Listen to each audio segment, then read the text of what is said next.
CBSE Board, Class 11, History, Chapter 1, Part 14, Audio by Renee Matthew. We saw the emergence of cities around Mesopotamia. Now what happened in the southern part of Mesopotamia is very important, and how the temples also gave importance, how the temples paved the way for cities. From 5000 BC, settlements had begun to develop in southern Mesopotamia. Southern part of Mesopotamia, where you have to refer the map for this purpose, and you'll understand that many settlements came up there. How did it come about? Everything had a reason about how it came about. And some of the earliest cities emerged from some of these settlements. Like people used to flock together, they used to stay, and they were more concerned and happy with the permanent settlements that they had. And that is how cities developed. So there are two factors that we're going to see in this particular segment of the chapter. The first part is we will learn how the cities started developing around temples.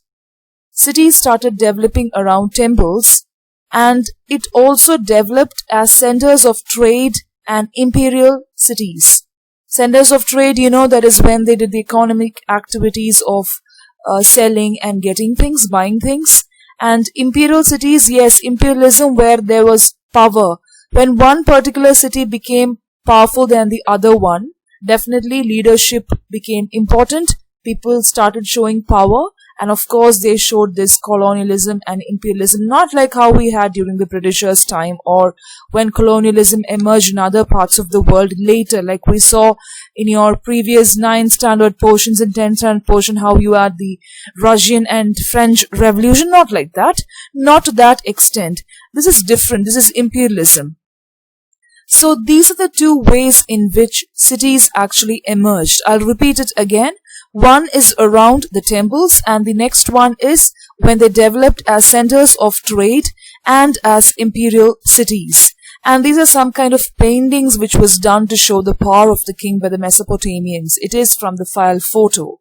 And the first part, we are going to take a look into the first part at how the cities developed around the temples. Now, early settlers, we don't know the origin of these settlers. They began to build and rebuild temples at selected spots in their villages. So temples were very prominent, and they were so concerned about maintaining and beautifying the temples. Okay, we even saw in the previous audio that the king was very interested in beautifying his temple. So was all the other kings or all the other leaders. So it was a kind of competition to beautify and build temples. Now the earliest known temple was a small shrine which was made of unbaked bricks. So bricks were very common, and people also knew how to bake and make bricks. So it was like in the form of a very small shrine which was made of unbaked bricks. Now, what is a temple, and what was the significance of a temple in Mesopotamia? Why was it so important? It was, of course, the residence of various gods, and their gods were moon god of Ur. That is the city of Ur, which was so progressive. Then of Inanna, the goddess of love and war. So many gods were there, but these were the two prominent ones. And it was constructed in brick, and temples became larger over time. It started expanding with several rooms around open courtyards, as if somebody is staying there. They made it so magnificent. Nobody was staying there, but it's only for the gods. It was a kind of sacrifice, and they found some kind of satisfaction when they did that, and when they made it with so many rooms. Now these are the pictures of some of the temples, the remains of some of the temples, and look at the courtyards, the way it is constructed like the houses, and so magnificent. And these are some of the remains that we have now of the Mesopotamian temples, and how they gave so much of care to build it. Okay, so some pictures are given here. Now another point is, some of the temples which were built initially looked very much like the ordinary house. It was not so magnificent as we saw in this picture. It was very simple. And of course, temple was the house of God. It was made to house the God as a protection for God, like how we live in a house. But temples always have their outer walls going in and out at regular intervals. That is a kind of construction, a kind of structure which was followed in temples, walls going in and out. And this was not found in ordinary buildings. It was actually found in only particular kind of constructions or temples. It went in and went out. Okay? And this is a kind of particular style which is only significant to the temple because it is the house of God and walls going in and out at regular intervals. Now, of course, God was the focus of worship. God was the focus of worship, which means that all importance was given to the god, where people brought grain, curd, fish, and all these kind of things. And you may ask, how do you know that these things were brought to the gods? Because when the archaeologists excavated the floors of the temple, they found out thick layers of fish bones, which meant that they brought all these things as offerings to the god. Okay?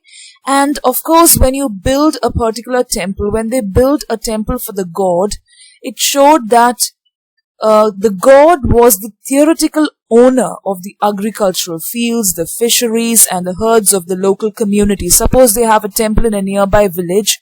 It was that this particular god which was residing in that temple will be the owner of the whole place and also of the temple, especially the field, the fisheries, and the local community. And in time, the progressing of produce, for example, if they had so much of produce like oil pressing, grain grinding, all these processes, spinning, weaving, and all these kind of processes was also done in the temple. It is a kind of belief that everything will come out well when they do all these kind of processes. That is why it is given as processing of produce. What are the examples? You should be knowing this, because if you write any other process, you won't be able to score marks. So we had only oil pressing, grain grinding, spinning, and weaving of woolen cloth. Now, organizer of production. Okay, so when people started trade and when people started buying and selling things, of course, some people became more powerful than the other. Okay, we did not have kings or merchants till then, but some people started showing their power because they had more wealth. It's not money, currency was not developed, but they started showing their wealth. So definitely, it was at a level above the household. People started differentiating between the ordinary household man and an employer. So employer of merchants who kept written records and who also distributed and allotted grain. So that particular person gave so much of power and started showing so much of power, plowing animals, breed, beer, fish.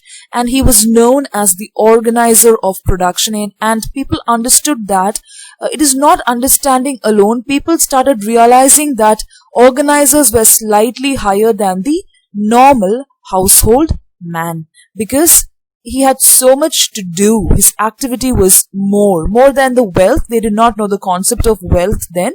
It was the activity. And gradually, because of all these production style and the track of production, the temple developed. Its activities expanded and it became the main urban institution. So that is why it became cities. Like how we have these days also some markets develop because of the easy commuting. People just come, sit there and talk for longer time. And if you have so many people surrounding and sitting at the same place, and if they suddenly start selling things, it becomes a great trade market, right? So something like that, when people started selling and doing all these kind of activities, it became a kind of trade center, and that's why you have urbanism there. But there was also another factor on the scene apart from all these things. This is not the end. There are more points coming in. What is the other factor? Now, there was a big problem. We saw that Euphrates and Tigris, these two rivers are blessed rivers, no doubt about that. And Mesopotamians, they never faced any kind of problem with their agriculture, and they were into agriculture. So in spite of natural fertility agriculture was subject to hazards. Alright, so it was fertile, the land was fertile because of Euphrates and Tigris, but agriculture faced lot of hazards. What happened? What was the real problem? It was because the natural outlet channels of Euphrates. What happened? This particular channel, all the channels and the tributaries of Euphrates will have too much of water in a particular time of the year, and they will start flooding the crops, and sometimes they would change course altogether. So it is unpredictable. It happens with any river in the world. Euphrates was more because it was more like it was gushing and it was like a perennial river, always flowing. So sometimes it will flood the crops and sometimes it will change its course. So what should man do? Man should create some techniques where they can tap the water in another direction or be prepared for it. You have to be prepared. You should have that prior equipment or some kind of invention, not sophisticated invention. I'm not talking about sophisticated invention, but something to make sure that the course of water doesn't destroy the crops. Okay, but what happened? As the archaeological record shows, when the archaeologists studied, they understood that the villages were periodically relocated.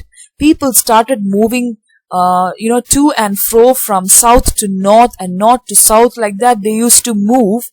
Why was that? That was because of man-made problems, because we have two parts, right? The northern part and the southern part of Mesopotamia. People who lived on the upstream of Euphrates, they had the channel, structures of channel will be there. They could divert so much of water, okay, into their fields. So what happened? They will use all the water for their crops, and the villages in the downstream will not have any water. Because I told you that they have to find some means to actually change the course of water. They did that. They actually did it. And what happened? The southern part of Mesopotamia was left without water. Now, they also sometimes neglected to clean out the silt. I told you that Euphrates had lot of silt. Whenever it flowed, it kind of deposited silt and sand. So sometimes you have to, at regular intervals, clean the silt. So people neglected, they just avoided cleaning the silt from their stretch of the channel, blocking the flow of water further down. So these were the two reasons on why the water did not have a thorough flow from north to south. One reason is because they did not clean the silt. Second reason is they were able to use all the water. They diverted so much of water into their own crops. So the early Mesopotamian countryside saw repeated conflict. So much of conflict was there because of this particular problem over land and water, the first kind of warfare. Now people started realizing that there will be something more, you will have more, I will have less. So that kind of feeling or that kind of problem also arose from here when they started settling down. Now, I told you about the warfare. Now warfare started in a region. So this is one particular root cause for warfare. Now the chiefs who had been successful in war, okay, some of them were powerful, I told you, they were able to force their followers by distributing the loot. Loot means whatever they get through the warfare, they will be able to, use power and muscle and all the things that they had in their hand. Of course, they did not have any, any kind of channel to ammunition or developing ammunition like how we have now a defense force, but they had spears, arrows, all these kind of things. And of course, power was a very important factor. Okay, so when one particular chief was powerful, he will ask his followers to loot. And then what will happen if it's a neighboring village? Even if it's a neighboring village, the chief will force their followers to distribute all the loot amongst themselves, and they will enjoy the looted things. And they will take people as prisoners from the defeated places, and they will keep them as guards or servants. Just like how it happens between kingdoms. They will keep one defeated part as their own guards or servants. So, they could increase their influence and clout. Clout is whatever you got as a result of everything, the leftover part. Okay, so they could increase the looted produce, whatever they got, and they were able to share it amongst themselves.